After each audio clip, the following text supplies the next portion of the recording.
اعوذ باللہ من الشیطان الرجیم بسم اللہ الرحمن الرحیم۔ مطالعہ قرآن مجید فرقان حمید کے سلسلہ میں ہم آج 25ویں پارے کا مطالعہ کر رہے ہیں۔ 25ویں پارے میں اللہ تبارک و تعالی نے 4 صورتیں نازل فرمائیں: سورۃ الشورى، سورہ زخرف اور سورہ دخان اور سورہ جاثیہ۔ یہ چاروں صورتیں مکہ مکرمہ کے کٹھن دور میں نازل ہوئیں۔ یہ چاروں صورتیں حامیم سے شروع ہوتی ہیں، اسی لیے ان صورتوں کو حوامیم بھی کہا جاتا ہے۔ یہ چاروں صورتیں اللہ تبارک و تعالیٰ نے نظام کے لیے، باہمی مشاورت کے لیے، ہدایت اور روشنی کے لیے، حکمت کے لیے نازل فرمائیں۔ سب سے پہلے انسان کی نفسیات کا ذکر کیا گیا کہ انسان مشکلات میں لمبی چوڑی دعائیں کرتا ہے، مصیبت آنے پر فوراً اللہ تبارک و تعالیٰ کی طرف رجوع کرتا ہے، اور آسانیوں میں، آسائشوں میں وہ تکبر کرنا شروع کر دیتا ہے، وہ اعراض کرتا ہے، وہ اللہ تبارک و تعالیٰ کی معصیت میں پڑ جاتا ہے، اللہ تبارک و تعالیٰ کی نعمتوں کو اپنا حق سمجھتا ہے اور نیکیوں سے دور ہو جاتا ہے۔ جبکہ ہمیں بتایا گیا کہ حقیقی مومن وہ ہے جو دونوں حالات میں اعتدال کو قائم رکھتا ہے اور اللہ تبارک و تعالیٰ سے اپنا تعلق برقرار رکھتا ہے۔ سورۃ الشورى مکہ مکرمہ میں نازل ہوئی۔ اس سورت کا بنیادی مقصد مسلمانوں کے درمیان باہمی مشورے کو فروغ دینا ہے۔ اس کا مرکزی پیغام دین کی وحدت، کائنات میں اللہ تبارک و تعالیٰ کی حاکمیت اور ایک مثالی مسلم معاشرے کے آداب سکھانا ہے۔ دین کی وحدت کا اور شورا کا تصور دیا گیا۔ دین کی وحدت یہ کہ حضور نبی اکرم صلی اللہ علیہ وآلہ وسلم کو دیا گیا دین، آپ پر نازل کیا گیا دین اور شریعت کوئی نیا دین نہیں ہے، بلکہ یہ وہی دین ہے جو حضرت سیدنا آدم علیہ السلام سے لے کر حضرت سیدنا عیسیٰ علیہ السلام تک تمام انبیاء کرام علیہ السلام کو دیا گیا۔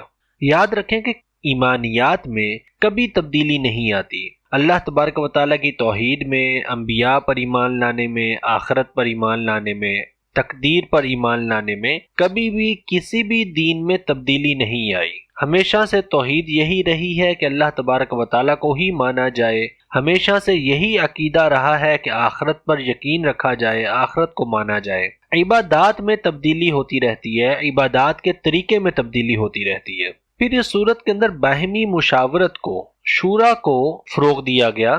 بیان کیا گیا کہ اہل ایمان کی سب سے بڑی خوبی یہ ہے کہ وہ اپنے تمام اجتماعی معاملات، اپنے اہم معاملات باہمی مشورے سے طے کرتے ہیں، یعنی وہ اپنے درمیان ایک شورا قائم کر لیتے ہیں، آپس میں مشورہ کرتے ہیں اہم معاملات پر، اجتماعی معاملات پر، معاشرے کے معاملات پر، اور پھر وہ ان معاملات کو طے کرتے ہیں۔ وہ کسی ایک شخص کو یہ سارے اختیارات نہیں دے دیتے کہ کوئی ایک شخص سارے نظام کو چلانا شروع کر دے، بلکہ وہ آپس میں مشورہ کرتے ہیں۔ مشورہ کرنا حضور نبی اکرم صلی اللہ علیہ وآلہ وسلم کی سنت مبارکہ بھی ہے، اور سورہ شورى ہمیں اس چیز کی طرف توجہ بھی دلا رہی ہے کہ اپنے اہم معاملات میں، اجتماعی معاملات میں، اپنے معاشرتی معاملات میں باہمی مشورہ کیا کرو۔ مشورہ کرنے سے زیادہ بہترین رائے سامنے آ جاتی ہے۔ پھر اس میں بیان کیا گیا کہ جب اللہ تبارک و تعالی انسانوں سے، یعنی انبیاء کرام علیہ السلام سے کلام فرماتا ہے تو وہ 3 طرح سے کلام فرماتا ہے، یعنی وحی کے نازل ہونے کے 3 طریقے ہوتے ہیں۔ فرشتے کے ذریعے سے، یعنی حضرت جبرائیل علیہ السلام کے ذریعے سے اللہ تبارک و تعالیٰ کا پیغام انبیاء پر نازل کیا جاتا ہے۔ پردے کے پیچھے سے، یعنی اللہ تبارک و تعالیٰ خود کلام فرماتا ہے، جس کو ہم عام الفاظ میں کہہ سکتے ہیں کہ عالم غیب سے بات ہو جاتی ہے، کہ بغیر کوئی صورت دیکھے، بغیر کوئی چیز دیکھے، براہ راست کلام ہوتا ہے اللہ تبارک و تعالیٰ اور نبی کے درمیان میں۔ جیسے حضرت سیدنا موسیٰ علیہ السلام نے کلام کیا کوہ طور پر اللہ تبارک و تعالیٰ کے ساتھ، اور پھر دل میں الہام ہونا، اللہ تبارک و تعالیٰ براہ راست کسی بات کو نبی کے دل میں ڈال دیتے ہیں۔ یہ 3 طریقے بیان ہوئے سورہ شورى کے اندر کہ اللہ تبارک و تعالیٰ کس طریقے سے انبیاء کرام علیہ السلام پر وحی نازل فرماتا ہے۔ سورہ زخرف کا آغاز ہوتا ہے، زخرف کا معنی ہے سونا، زیب، زینت۔ مکہ مکرمہ میں ہی نازل ہوئی، اور اس کا مرکزی پیغام ہے اہل مکہ کے باطل عقائد، ان کی اندھی تقلید کا رد، مادیت پرستی کا رد، دنیاوی مال و متاع کی حقیقت بیان کی گئی اس صورت میں۔ یوں کہہ لیں کہ اس صورت میں ہمیں سمجھایا گیا کہ انسان کو اندھی تقلید نہیں کرنی چاہیے اور مادیت پرستی سے دور رہنا چاہیے، دنیا کے مال و متاع کو حقیقت نہیں سمجھ لینا چاہیے۔ اندھی تقلید کا رد کیا گیا کہ مشرکین مکہ دلیل دیتے تھے کہ ہم نے اپنے باپ دادا کو اسی رستے پر پایا ہے، ہم تو انہی کے نقش قدم پر چل رہے ہیں، تو پھر ہم آپ کی بات کیوں مانیں؟ تو انہیں کہا گیا یہ اندھی تقلید نہیں کرو، حضرت ابراہیم علیہ السلام نے حق کی تلاش میں اپنے باپ دادا کے، اپنے خاندان کے شرک اور بت پرستی کو مسترد کر دیا اور اپنی نسل میں صرف کلمہ توحید کو ہی چھوڑا۔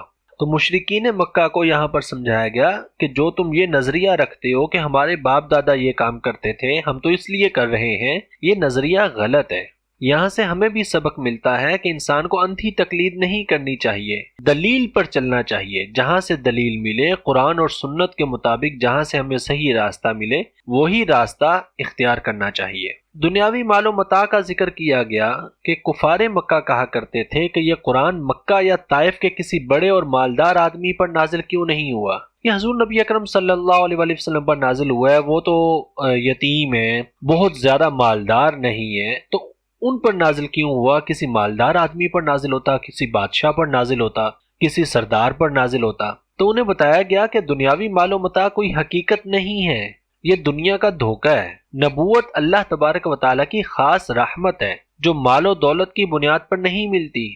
دنیا کے مال کی اللہ تبارک و تعالیٰ کے ہاں کوئی حیثیت نہیں ہے۔ انہیں کہا گیا کہ اگر لوگوں کے کفر میں مبتلا ہونے کا اندیشہ نہ ہوتا تو اللہ تبارک و تعالیٰ کافروں کے گھروں کی چھتیں اور سیڑھیاں بھی سونے کی بنا دیتا، یعنی کہ اللہ تبارک و تعالیٰ کے ہاں دنیا کا مال و متاع کوئی حیثیت نہیں رکھتا۔ اگر ایک طرف مال و متاع ہے تو دین دوسری طرف ہوگا۔ تو کفار مکہ کے اس اعتراض کا جواب دیا گیا کہ اللہ تبارک و تعالیٰ نے مال و متاع دیکھ کر، دنیا کی سرداری دیکھ کر نبوت نہیں دی، بلکہ نبوت تو اللہ تبارک و تعالیٰ کی طرف سے وحی ہے۔ وہ جس کو چاہتا ہے اپنا نبی بناتا ہے، جس پر چاہتا ہے اپنی ہدایت نازل فرماتا ہے، جس پر چاہتا ہے اپنی وحی نازل فرماتا ہے۔ سورہ دخان کا آغاز ہوتا ہے، سورہ دخان بھی مکہ مکرمہ میں ہی نازل ہوئی۔ دخان کا معنی ہے دھواں، اور اس سورت کا مرکزی پیغام ہے قرآن مجید فرقان حمید کا بابرکت رات میں نازل ہونا، قحط کی آزمائش، فرعون کی تباہی کا ذکر اور روز قیامت کے حتمی حساب کا ذکر ہے۔ اس سورت میں بیان کیا گیا کہ قرآن مجید فرقان حمید کو ایک بابرکت رات میں یعنی لیلۃ القدر میں نازل کیا گیا۔ لیلۃ القدر کے بارے میں ہم جانتے ہیں کہ یہ رمضان المبارک کے آخری عشرے کی طاق راتوں میں سے کوئی ایک رات ہے۔ پھر اس صورت میں بیان کیا گیا دخان کا، دخان آزمائش۔ بتایا گیا کہ مکہ پر ایسا سخت قحط مسلط کیا گیا کہ بھوک کی شدت سے لوگوں کو آسمان پر دھواں نظر آتا تھا۔ یہ آزمائش تھی ان کے لیے کہ ان پر ایسا قحط نازل کیا گیا۔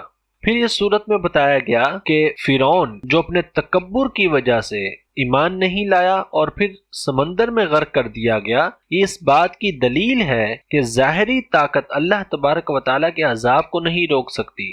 دنیا کا مال و متاع اللہ تبارک و تعالیٰ کے عذاب کو نہیں روک سکتا۔ وہ اللہ الصمد ہے، وہ بے نیاز ہے، وہ قہار ہے، وہ جبار ہے، وہ جس پر چاہتا ہے عذاب نازل کرتا ہے اور پھر اس کے عذاب کو کوئی طاقت نہیں روک سکتی۔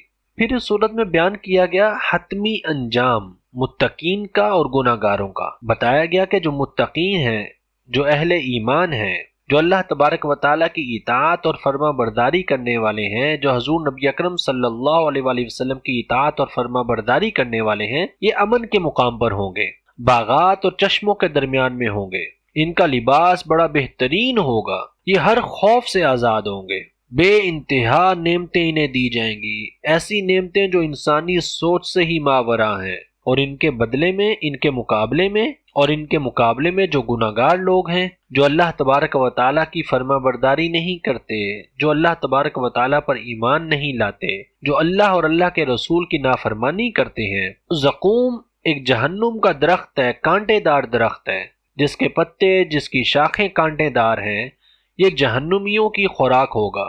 یہ پیٹ میں پگھلے ہوئے تانبے کی طرح کھولے گا، یعنی ایسا ہی نہیں کہ وہ صرف کانٹے کھانے میں انہیں تکلیف ہوگی، بلکہ وہ جب ان کے پیٹ میں پہنچے گا تو ایسے ہوگا جیسے تانبا کھولتا ہے۔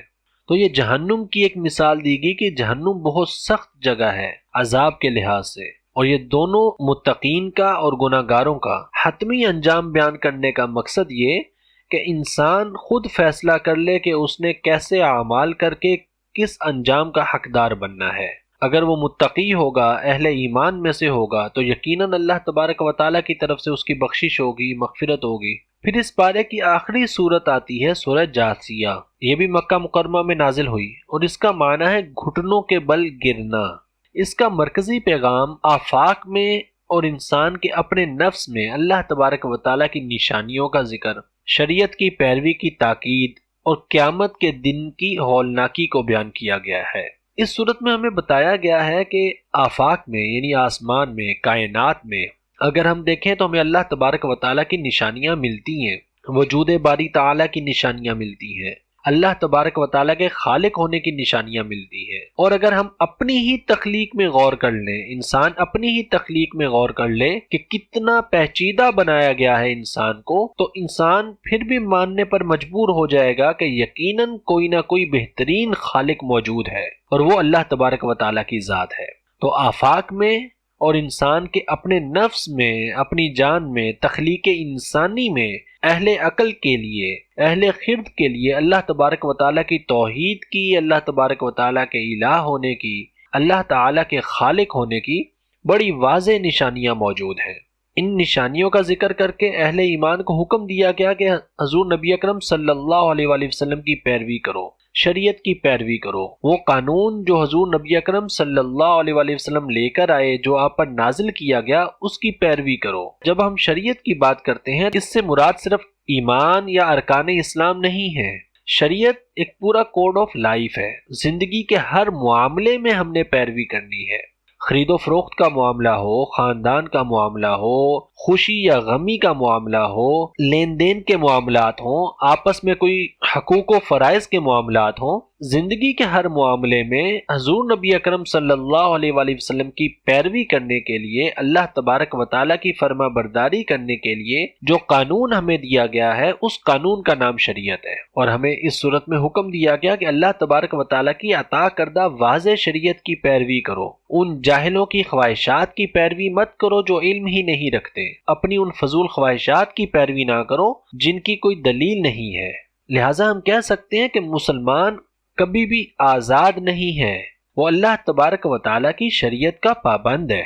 اور پھر جاثیہ ہے گھٹنوں کے بل گرنا، یہ قیامت کی ہیبت ناکی کو، قیامت کے ہولناکی کو بیان کیا گیا کہ قیامت کے دن یہ عالم ہوگا کہ ہر امت اپنے اعمال نامے کے انتظار میں گھٹنوں کے بل بیٹھی ہوئی ہوگی، لوگ گھٹنوں کے بل گر جائیں گے، ایسا ہیبت ناک منظر ہوگا قیامت کا۔ 25ویں پارے میں ہمیں یہ پیغام دیا گیا ہے، آسمانوں اور زمین کی تمام تر بادشاہی صرف اللہ تبارک و تعالیٰ کے لیے ہے، دنیا کی دولت اور تکبر محض ایک دھوکہ ہے، یہ کوئی حیثیت اور کوئی حقیقت نہیں رکھتے۔ حقیقی اور ابدی کامیابی صرف پختہ ایمان، باہمی شورا اور نیک اعمال میں ہی پوشیدہ ہے۔ قرآن مجید فرقان حمید میں ہمیں ہر جگہ حکم دیا جاتا ہے کہ آمینو وعملوا الصالحات، ایمان بھی لاؤ اور نیک اعمال بھی کرو۔ اطیعوا اللہ واطیعوا الرسول، اللہ کی بھی اطاعت کرو اور رسول کی بھی اطاعت کرو۔ یا ایھا الذین آمنوا ادخلوا فی السلم کافہ، اے ایمان والو اسلام میں